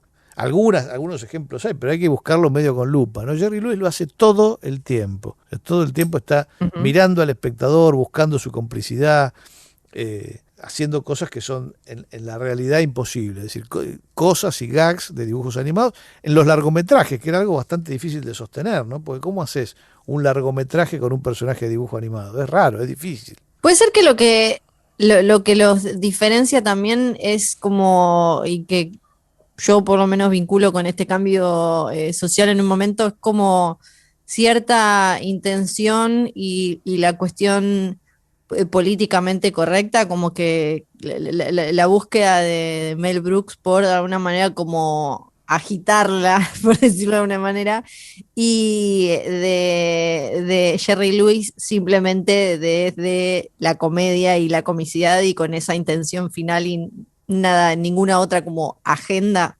Mira, depende, en las películas puede ser. En las películas de Jerry Lewis es un personaje relativamente correcto, es decir, hay algunas cosas con las que no se mete. Como lo que se llamaría vainilla, ¿no? Como medio una cosa como sí, neutra, pero fíjate que tiene una película, que es la película maldita de su filmografía, que nunca se animó a estrenar, que es La incorrección política por definición, que es esta película sobre un payaso en Alemania nazi, que se llama El día que el payaso lloró, que no sé, se burla de Hitler, entonces va a parar a un campo de concentración, y allí se asigna él mismo la tarea de distraer a los niños que están siendo llevados a las cámaras de gas, ¿no? Ese era el tema de la película. Nadie la vio. La película se filmó en Suecia, tuvo una historia de producción muy complicada. Él creyó tanto en el proyecto que puso guita de él para hacerla. Pierre Tex trabajó en la película. A mí me contó que, digamos, Luis estaba en un momento tan complicado que no encontró la concentración necesaria, le parecía a él, para hacer la película como hubiera necesitado hacerse. Y de todas maneras nunca vio el corte final, así que no se sabe cómo es la película. Pero ahí trató de irse para un lugar incorrecto, ¿no? Es decir, y no, por alguna razón no le salió y nunca la quiso mostrar la película esa. Pero fuera del cine, no hay nadie más incorrecto que Jerry Lewis. Se la pasaba diciendo palabrotas en televisión cuando no se podía, en uno de las maratones que hacía para recaudar dinero, porque la gran causa de él fue la distrofía muscular, ¿no? Y le dedicaba una maratón anual que se hizo bastante famosa y que hizo hasta muy poco, digamos, hasta que ya fue muy mayor, tenía más de 80 cuando dejó de hacerla, ya porque no le daba el cuero para hacerla. Y ahí decía cualquier cosa, o sea, decía y hacía cualquier disparate. Es decir, si alguien estaba buscando corrección política, mejor que no lo llamaran a él, porque él era capaz de decir cualquier barbaridad, desde nigger hasta, no sé, fagot, cualquier cosa decía al aire, y a veces se daba cuenta de que había metido la gamba y decía, no, perdón, eso no, disculpen, y ya era tarde porque empezaban las protestas por todos lados. Es decir, era un tipo totalmente inmanejable, pero en vivo. En las películas se contenía un poco más. Y Mel Brooks me parece que es al revés. Me parece que en las películas saca toda una cosa incorrecta y en vivo es un poquito más disciplinado. Que es viejísimo, porque está vivo. Jerry Lewis murió hace poco. Mel Brooks está vivo, ¿no? Sí, en el 94, Jerry Lewis murió en el 2017 y tiene 94, y en la cuarentena, en 2020, hizo unos videos muy graciosos con su hijo, que su hijo es un capo también, Max Brooks, ¿no? Exacto, hizo unos videos muy graciosos donde va el hijo y no sé si como el nieto y él está dentro y hacen como todo un paso de comedia para decirle a la gente que se quede en la casa, o sea, como hasta en eso. Y por primera vez, hablando de lo políticamente correcto, se metió, viste, esta cosa que en Estados Unidos es como todo un tema, apoyó a Biden, por primera vez apoyó explícitamente a un político en campaña. Si bien se sabía qué pensaba, pero nunca había salido como en un video esta cosa que tienen muy en Estados Unidos de aparecer en el video diciendo yo le doy mi apoyo a, por primera vez a los 94 apareció apoyando a Biden. No, y es un tipo excepcional, yo creo que en muchos sentidos, no solamente por su edad, por su sentido del humor. Me parece que es un tipo bastante informado, más de lo usual. Bueno, los dos son brillantes, digamos, son genios en serio, digamos, tipos con una cabeza muy, muy singular realmente. Eso se nota en la velocidad, de la capacidad para responder preguntas, en el repentismo, ¿no? Pero además en el caso de Mel Brooks hay un saber de lo que está pasando. Yo me acuerdo, no sé si no fue Axel, que en una entrada a los Oscars lo paró, lo entrevistó así muy rápidamente, y le dijo que venía de la Argentina, y Mel Brooks le dice, la Argentina, Menem, la tienen difícil ustedes, ¿no? Le mandó una así como, ¿viste? ¿Y este qué sabe? Sí. ¿Cómo sabe de esto? Bueno, es un tipo interesante, es el tipo que produjo a David Lynch, su primera película importante, El hombre elefante, la produjo Mel Brooks.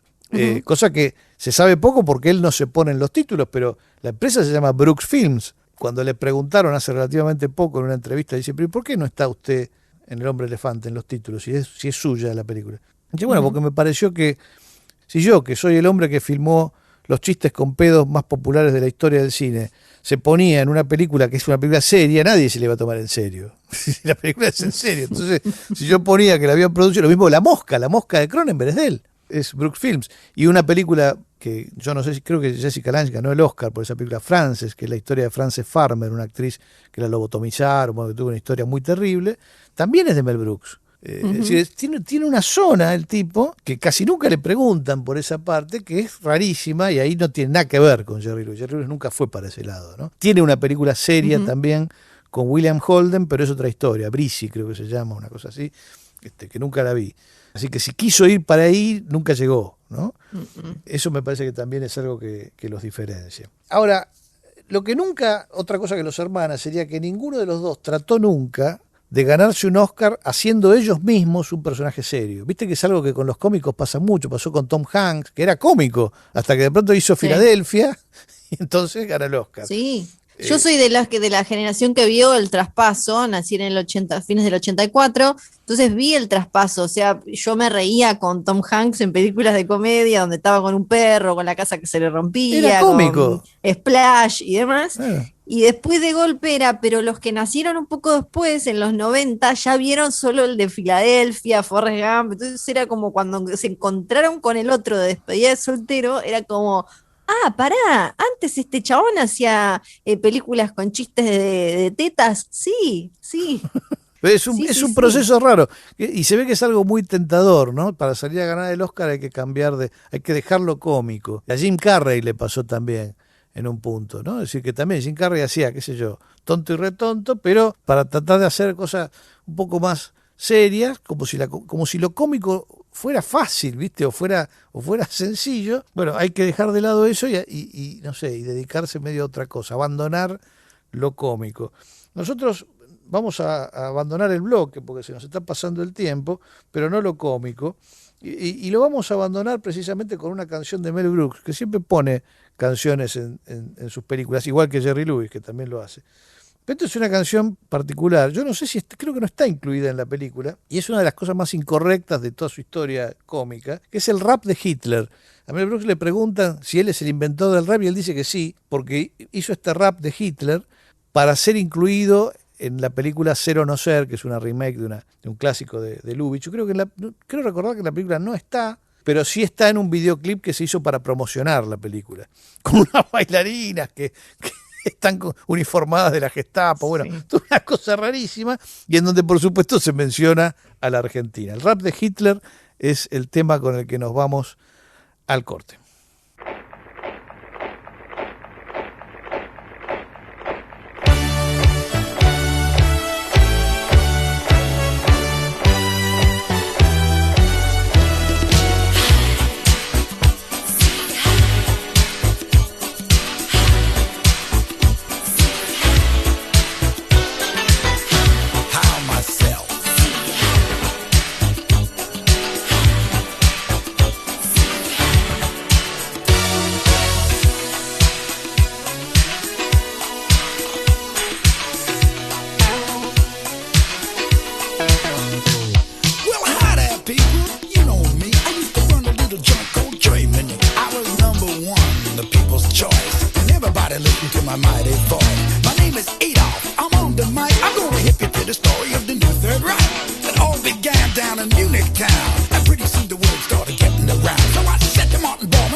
house ladies, and we did it in the back of my black Mercedes.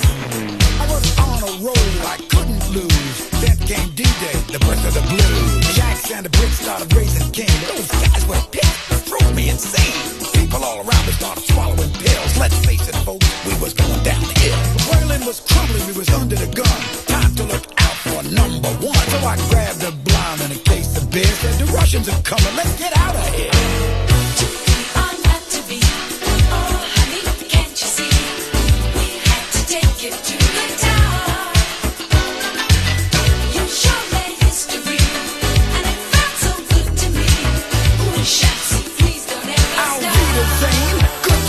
You got a one-way ticket to Argentina.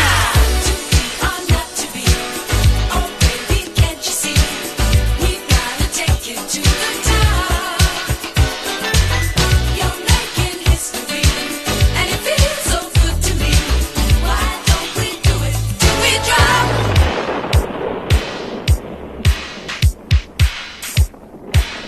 Allons enfin au Banca.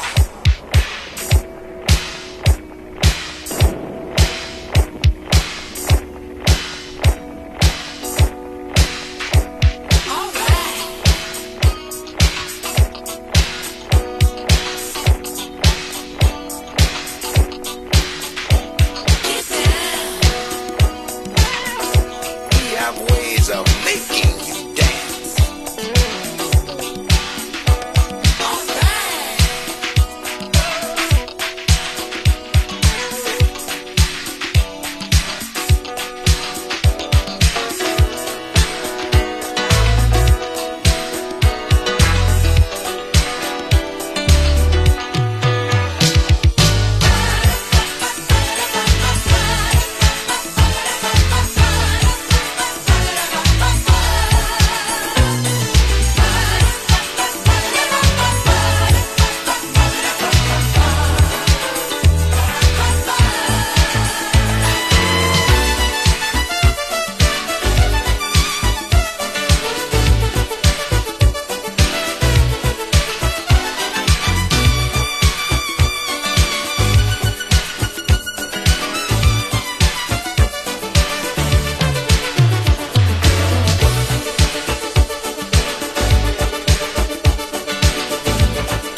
Sonido Cultura te está presentando a Fernando Martín Peña, Roger Cosa y Fiorella Sargenti en Filmoteca. Último bloque de Filmoteca, cine sin pantalla. Fiorella, ¿vos qué pensás?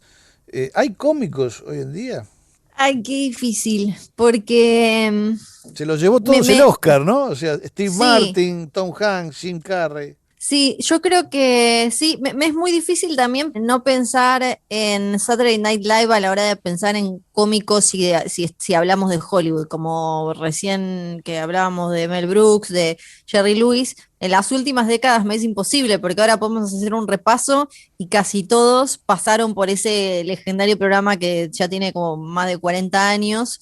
Y en algún momento algo pasa, que se pasan, como decís vos, a tratar de buscar el Oscar, y son pocos los que van y vienen. Pienso en Will Ferrell, ¿no? Que todavía te mete una como Eurovisión, no tiene drama, pero hace un poquito y un poquito, creo que también quizás un poco vuelven con el corazón un poco roto a la comedia y hacer las mismas como monigoteadas que le gustan al público. Y me acuerdo de esa supuesta frase de Dizzy sobre Francella, de está con esto del prestigio. Y, y creo que eso sí los rompe, porque incluso la generación de los últimos que aparecieron, los últimos, ya tienen como 15 años dando vuelta, pero la última gran generación, con Seth Rogen, con James Franco, Jonah Hill, todos ya hicieron su paso. Bueno, Jonah Hill directamente, también James Franco, nominaciones, Oscar y demás. Al toque trataron de no limitarse y de correrse rápidamente de eso. O Will Forte, también de Saturday Night Live, como que todos con una película como Nebraska, por ejemplo, que me parece espectacular, todos tratan de no quedar en la comedia, e incluso si pienso en qué tipo de comedia se está estrenando en Hollywood, también ahí es como, bueno, y si se quedaran en la comedia, ¿cuánto lugar hay para hacer algo distinto? Pero qué cosa rara esa, ¿no? Porque, digo, es tan extraordinariamente difícil hacer humor, Sí. que normalmente, por lo menos con los pocos actores cómicos así importantes que yo conocí, siempre les pregunté lo mismo y siempre me contestaron que era así. O sea, hacer humor es tan difícil que cuando les toca hacer drama les sale de taquito, es decir, no les cuesta nada, les sale naturalmente. Es decir, el tipo de destreza que requiere hacer humor físico, por ejemplo, es tan demandante y tan complicado que lo otro es una pavada. O sea, me lo dijo Pierre Richard, me lo dijo Pierre Tex, Buster Keaton yo sé que lo decía también, y hay un par de ejemplos de cosas que le hicieron hacer para televisión, o la película que le hizo hacer Beckett. Cualquier cosa que le pidieran hacer a Buster Keaton de orden dramático, le salía de manera totalmente natural. Lo difícil era lo otro, que es por lo que, digamos, por supuesto que el público los valora y la crítica los valora, pero hay una cosa del establishment que no, que lo considera, que lo sigue considerando, que sigue considerando a lo humorístico, a lo cómico, como algo menor, ¿no?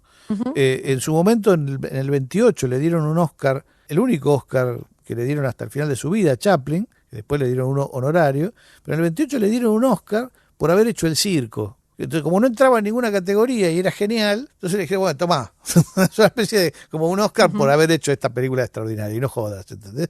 O sea, no te vamos a dar otro nunca más. Pero listo, ese es todo el reconocimiento que cierta parte del establishment le da a estos tipos, ¿no? Como si el trabajar en el terreno del humor inmediatamente te transformara en un artista poco serio, cuando es al revés. Sí, sí, y ahora me quedé pensando en qué comedias se estrenan y si hay películas, como cuántas películas hay como las que venimos mencionando. Y la comedia está como hoy muy tomada por, en realidad, como lo que se llaman vehículos, películas basadas en la fama de, como podía ser en su momento Jerry Lewis, pero que tampoco apuestan demasiado pienso en, no sé, la de los papás de Will Ferrell y Mark Wahlberg y ese tipo de comedias familiares.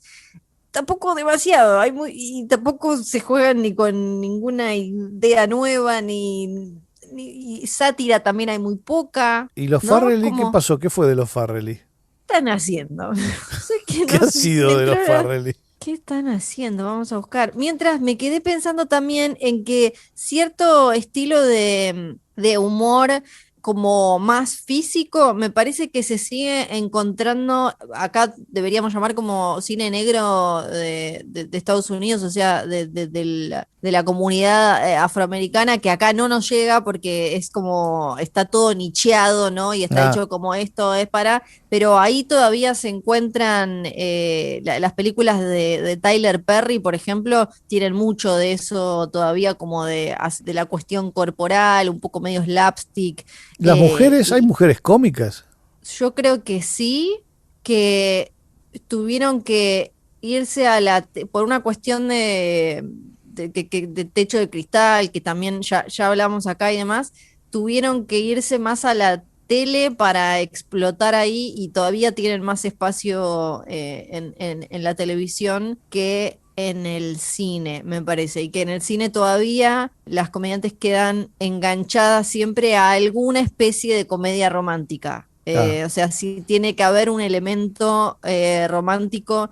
Actrices, y pienso en los últimos años, por ejemplo, para mí Aubrey Plaza es hilarante y es graciosísima en todas las películas. Ella salió de Parks and Recreation, de una serie, pero siempre me parece que es espectacular, pero no tuvo en alguna indie que tal vez puedo recomendar ahora al final, logra lucirse, pero todavía Hollywood no apuesta a películas de humor protagonizadas por mujeres, sobre todo porque, como siempre pasa, es como, le fue mal a la segunda o tercera de Amy Schumer, entonces no se pueden hacer más. Y Claro, bueno, es claro. que esa era horrenda con Goldie Hawn, pero eso ya termina cerrando. Lo último que hicieron, claro, fue Green Book, me quedé con los Farrelly. Lo último fue Green Book y la secuela de Tonto y Retonto. Yo no la vi, te la estoy A viendo. mí me sorprende que en el empedrado camino de la falta de originalidad se haya vuelto a hacer Los Tres Chiflados, se hayan vuelto a hacer Laurel y Hardy, digamos, hay como una especie Sí. en la reiteración permanente de ideas del pasado, se ha tratado de hacer lo que no se puede repetir, o sea, que dependía exclusivamente del humor específico corporal de esos tipos que tenían esas caras, digamos, ¿no? No hay forma de imitar eso, mientras que por ahí otras cosas se pueden imitar. Nadie puede hacer de Jerry Lewis, ¿no? Lo sabe Robert Downey, que tuvo que hacer de Chaplin para Richard Attenborough. Hizo un laburo impresionante, pero bueno, Chaplin es otra cosa, es inimitable, no se puede, porque justamente el talento de los cómicos no se transfiere, no tiene que ver con esa práctica y esa destreza que se desarrolla con el tiempo y que solamente algunos tipos pueden sostener, ¿no? Por eso es especialmente lamentable lo que decíamos antes, digamos, los tipos que abandonan esa práctica en función de una respetabilidad tristísima, digamos. Yo me quedo mil veces con el Tom Hanks del que vos hablabas antes, Quisiera ser grande, ¿no? Y esas películas, que con el que no se puede subir a ningún medio de transporte porque los choca a todos. En fin, también correspondería preguntarse, porque vos decías con razón, creo que el lugar, el reservorio de lo cómico es la televisión, ¿no? Saturday Night Live, como semillero de gente, y me parece que lo mismo pasa en Argentina, ¿no? Porque nuestro gran cómico es Capusotto, y Capusotto es un fenómeno de la televisión. Hizo una película que es muy divertida, pero básicamente su entorno natural es la tele. Y voy para atrás y me parece que es un poco lo mismo, porque el otro cómico descomunal que tuvimos nosotros es Pepe Biondi, que fue un cómico de televisión, esencialmente. También hizo un par de películas, pero digamos, donde la gente paraba lo que sea que estuviera haciendo para verlo, era en la tele, ¿no? Es decir, el tipo iba en el prime time durante toda la década del 60, perdón, él murió en el 75, e hizo un estilo de comedia, un estilo de humor totalmente propio, que además llegaba, esa cosa tan muy difícil de hacer, porque tenía un estilo cómico que volvía graciosas cosas que cualquier otro que las diga, esto que trataba de decir antes en relación con Los Tres Chiflados, ¿no? El tipo tenía esa cara y esa voz, y con esa cara y esa voz podía hacer que algo fuese gracioso. El tipo contaba un chiste ridículo, basado en un desfasaje, digamos, una cosa muy simple, y te reías. Lo dice cualquier otro y no te podés reír, porque en realidad es una pavada. Pero él tenía un delivery particular que lo volvía gracioso. Sí. Entonces tenía elementos circenses, tenía todo lo que tenían los grandes cómicos, pero su medio era la tele. Ahora me queda la duda a ver si hay comedias, películas de humor argentinas que no estén apoyadas en la tele de una manera u otra. Y yo me parece que no, digo, porque mencionamos al principio a Carlitos Balá, que hizo algunas películas cómicas, digo, antes de juntarse con Palito Ortega, ¿no? Es decir, las de Canuto Cañete eran películas cómicas, y algunas yo las recuerdo con cariño. No sé si tengo ganas de volverlas a ver, pero las recuerdo con cariño. Y antes que eso, también, nosotros tuvimos extraordinarios comediantes, pero muy pocos cómicos. Sí. Y de hecho, algunos de esos comediantes, bueno, el más famoso, Luis Sandrini, venía del teatro y lo que hacía era algo que lo hacía igual en el teatro. Hay alguna excepción, ¿no? Yo encontré así, seguramente hay otras que me estoy olvidando, pero hay un par de películas en donde el propio Sandrini dejó a un lado esa especie de marca de fábrica chaplinesca que en algún momento quiso imponer, que era, impuso, ¿no? Realmente, porque fue un éxito siempre en toda su carrera, Sandrini, pero como así como te hace reír, te hace llorar, ¿no? Era como algo que era recurrente en las obras que elegía también, ¿no? Cierta vocación por la emoción. En muchas películas de él aparece eso. Hay alguna que incluso muere al final, bueno. Pero hay una película que es La danza de la fortuna, es una película del 40 y pico, 44, una cosa así, que además a él lo juntan con, para mí, una de las grandes cómicas del cine argentino, que es Olinda Bozán, que no es solo como pasa con todas las figuras del cine argentino, no son solo del cine. Al cine llegan a lo último, en realidad venían del teatro, de la música, del teatro de revistas, de un montón de formas artísticas que eran donde se habían entrenado, ¿no? Como decíamos antes de los otros cómicos. Bueno, Olinda Bozán era una cómica absoluta, con el cuerpo, ¿no? Sí, bueno, como Nini Marshall, pero me parece que menos reconocida que Nini Marshall, porque Nini Marshall tenía toda la cosa verbal. Y en La danza de la fortuna están Sandrini, Olinda Bozán y un actor diminuto que se llamaba Héctor Quintanilla. Y entre los tres hacen básicamente cine cómico. O sea, se caen de un avión, pasan un montón de cosas como en las películas cómicas.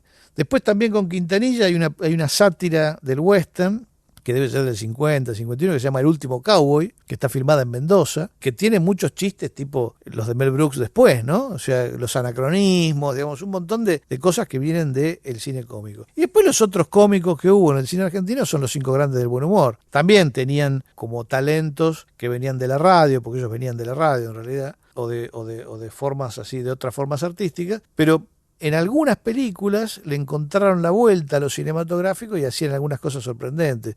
Yo me acuerdo que de chico me llamaba la atención, por ejemplo, que uno de ellos, Cambón, Juan Carlos Cambón, aparecía después viste que las películas de Lumitón tenían un atleta que venía al principio, el logo era un atleta que venía y le pegaba un gong enorme, ¿no? Y salía con el sonido del gong salía la palabra Lumitón. Bueno, después del atleta venía Cambón con una especie de robe de chambre tipo de boxeador, una cosa así, le pegaba al gong y lo rompía. Ese tipo de momentos de gag cómico, en algunas películas los 5 grandes del buen humor las explotaron. Hay una que se llama El satélite chiflado, en donde hasta hay efectos con cohetes y naves espaciales y no sé qué, que son rarísimos en el cine argentino. Pero es muy raro de encontrar, porque si no, caemos en la tentación totalmente equivocada de llamar alegremente cine cómico a las películas de los bañeros. Eso te iba a decir, porque claro, la plata estuvo ahí, ¿no? Como antes los superagentes, después bañeros, y después la versión moderna era, que ya no me voy ni a acordar cómo se llamaba la película. No, bueno, ni hablar, eso es un clásico, es una leyenda, pero las que hacía Listorti con Pedro Alfonso, que no debes ni saber quién es Pedro Alfonso. No sé quién es Listorti, tengo un amigo que se llama Leandro Listorti, pero no creo que sea él. No me acuerdo cómo se llamaban, que esas fueron 2, y después vino la otra, como la de los locos en el zoo, se llamaba así, con Luciana Salazar, Marley, no me acuerdo qué otros famosos del momento. No sé de lo que estás hablando. Otra espectacular, Solo se vive una vez, creo que era con Peter Lanzani, Darío Lopilato, y estaba Gerard Depardieu, y creo que estaba Brandoni, Gerard Depardieu, que vino a balbucear, como se dice, sí, pero como dicen que fue como medio horrible, como que era toquetón, medio mala onda. Hay una escena espectacular en la que se nota que no es, o sea, como que él tenía tipo 3 horas para filmar, entonces, no sé, Brandoni no podía ir, entonces está él solo hablando en un lugar. Ese es como el cine de humor que se lleva la plata acá, ¿o no? Bueno, pero es triste, ¿no? Digo, hay otras tradiciones, qué sé yo, me parece que se podría tratar de apuntar un poquito más alto, ¿no? Alguna vez. Sí, claro. En fin. Bueno, yo creo que ha llegado la hora de las recomendaciones. Se nos escapó corriendo Roger otra vez, pero yo tengo por lo menos una recomendación pertinente, que es una película desconocida, pero que creo que merece la pena ser más conocida. Se llama Las aventuras de Picasso. Es una película sueca, hablada en un lenguaje inexistente y que recrea de manera cómica la biografía de Picasso con todos episodios ciertos de su vida, pero todos en joda, ¿no? Es decir, creo que es la única película que hizo en este estilo el realizador, está apoyada en que el protagonista era un cómico importante en Suecia, pero lo rodearon de un diseño espectacular y evidentemente de un sentido del humor a la altura del mejor cine cómico de la historia, Las aventuras de Picasso. Si no la vieron o no la conocen, búsquenla porque no sé cómo decirles, créanme que vale la pena. Si conocen algo de Picasso, mejor todavía, porque Picasso en La Resistencia, por ejemplo, y esas cosas en la película está realmente muy bien armado. Pero entre eso, el lenguaje que utiliza palabras, aprovechando que Picasso vivió en muchos países, ¿no? El lenguaje que utiliza palabras de distintos idiomas, como si fuese un remedo. No es una película muda porque se habla, pero se habla en un lenguaje rarísimo que cualquiera puede entender, ¿no? Y otra vez, la relación con la pintura, el uso del color y la forma particular de cine cómico que practican los suecos estos, yo no la vi nunca en ningún lado. Es una de las películas más originales del género, sin ninguna duda. Yo como recomendación pertinente quiero, como hablamos de ese otro Tom Hanks, me quedé con ganas de recomendar una película que tal vez la vieron en Cine Shampoo, se la cruzaron, pero me parece que yo la vi hace poco de nuevo y me reí, me parece que se sostiene y que te muestra, si no la viste nunca, pues Centennial o lo que sea, te vas a encontrar con un Tom Hanks que con habilidades que tal vez viste en alguna entrega de premios nomás, siendo simpático un ratito. Es una película del 86 que se llama The Money Pit o en Hogar Dulce Hogar, creo que se llamó acá, donde además está él con Shelley Long, que en ese momento ella era superestrella también, porque era una de las protagonistas de Cheers. También la pueden haber visto más acá en el tiempo en Modern Family. Ella era súper conocida, son muy graciosos haciendo un matrimonio joven que se compra una casa enorme, que supuestamente era una ganga porque la tenían que arreglar y iba a estar todo bien espectacular en esa super casa. Resulta bastante más desafiante de lo que se imaginaron. Entonces es como una comedia de situaciones con una cosita ahí de pareja en el medio, pero los dos están en un gran momento.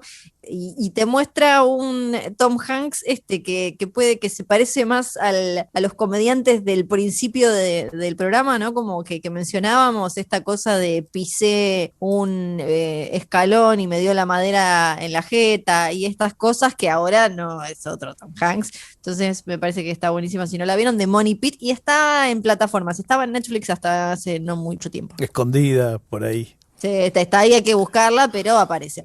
Bueno, ronda de recomendaciones impertinentes. Yo, impertinente y un poco pertinente apenas. Una película que poca gente sabe que existe. Acá le pusieron, si yo no recuerdo mal, Águilas en Destierro. Soriano la menciona como un western. No es un western, porque no transcurre en el oeste y tiene nada que ver con el oeste. Pero como transcurre en el pasado norteamericano, no sé por qué a Soriano le pegó por ahí. Es con John Wayne, su segundo es Oliver Hardy. Es una cosa rarísima que Hardy hizo en un momento en el que Laurel estaba enfermo, no podía trabajar. John Wayne lo había conocido en una apuesta teatral benéfica que había organizado John Ford, y obviamente lo admiraba y le pidió de trabajar con él. Hardy le pidió permiso a Laurel, porque se llevaban tan bien que no. Es todo Soriano cuenta Triste, Solitario y Final, hace una historia de Laurel y Hardy que es totalmente inventada por él, y creo que es el resultado un poco de la fascinación con lo trágico, ¿no?, que tienen algunos escritores, y que me parece que piensan que eso les da grandeza a las historias. Bueno, la verdad es que no hubo nada de trágico en la historia de ninguno de los dos y de la mayor parte de los cómicos de los que hemos estado hablando. Pero bueno, esa fascinación existe y lo hizo a él ficcionar. La novela es buenísima, pero no tiene absolutamente nada que ver con la realidad. Por supuesto, en la novela John Wayne es el villano que le da a Hardy una especie de limosna permitiéndole hacer la película. La verdad es que el respeto con el que lo trata en la película es extraordinario. Hardy tiene el coprotagónico, es más importante incluso que hasta la chica de la película. Uh-huh. Y además John Wayne le permite hacer bastante humor, al estilo del humor que hacía con Laurel, y hasta le hace de partner en un par de situaciones. Es una película muy curiosa y que vale la pena ver si no la conocen. En inglés se llama The Fighting Kentuckian. Esa sería mi recomendación impertinente. La mía también tiene un vínculo con algo que mencionamos, porque dije que me gustaba mucho Aubrey Plaza como comediante, pero acá voy a recomendar una película dramática, una especie de thriller es del año pasado, se llama Black Bear, o sea, oso negro, y esta la encuentran por ahí. Es una película que es medio como un caleidoscopio, juega con la estructura y con los límites entre la realidad y la ficción para mostrarte no solo el proceso creativo y la cocina detrás de una película independiente, una cosa así, sino también la relación entre una actriz o un personaje y esos juegos y esos límites que aparecen y desaparecen en el proceso creativo y en las relaciones humanas. Se llama Black Bear, es del año pasado y a mí me pareció una de las mejores del año pasado y está protagonizada por Aubrey Plaza, que como les decía, la pueden haber visto en Parks and Recreation o en la última versión de Chucky, y tiene una, para mí, que es una comedia negra muy buena, que se llama Ingrid Goes West, que juega es medio como un Mujer Soltera Busca, pero de la era Instagram, que es muy graciosa y oscura a la vez. Así que hice trampa y recomendé 2. Nos vamos con un poco de arqueología. Resulta que, como les decía hace un ratito, Olinda Bozán viene del teatro. Bueno, en la época en la que se había hecho ya famosa como cómica en el teatro, grabó algunas canciones. Y entre las canciones que grabó está esta que vamos a escuchar, que se llama La Gallega de Casa, que por supuesto es una canción cómica, en donde ella imita el acento gallego y dice tonterías. Y la acompaña en la orquesta ni más ni menos que Francisco Canaro. Así que con Olinda Bozán cantando La Gallega de Casa terminamos el programa de hoy. Gracias por acompañarnos.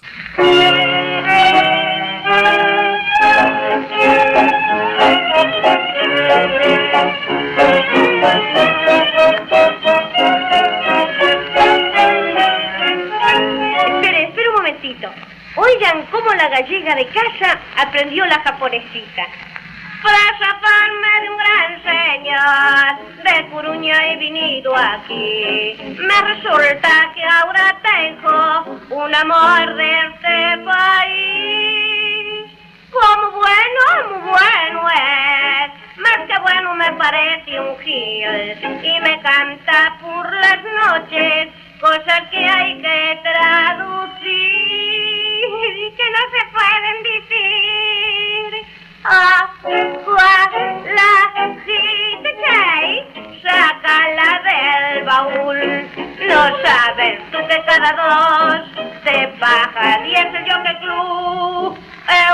No lo entiendo acá. Me tiene un dedo así, tan suavecito para hablar, que siempre digo sí. ¿Qué más me da un no que un sí? Lo que más me hace dar calor es un algo que me dijo ayer, que para ser buena Argentina hay que hablar siempre al revés. Y yo dale, que dale y nada, no me dentre, no sé por qué. Yo quisiera ser porteña sin ponerme del revés. Ya sé lo que es bacán, viaba tu avión, me lo tenía muy magiao cuando fui novia de un botón. Por eso es lo mejor, y es contestar así. Si piden vento, pues que no. Si pide amor, tal vez que sí. ¿Uno? Fue una producción del Ministerio de Cultura.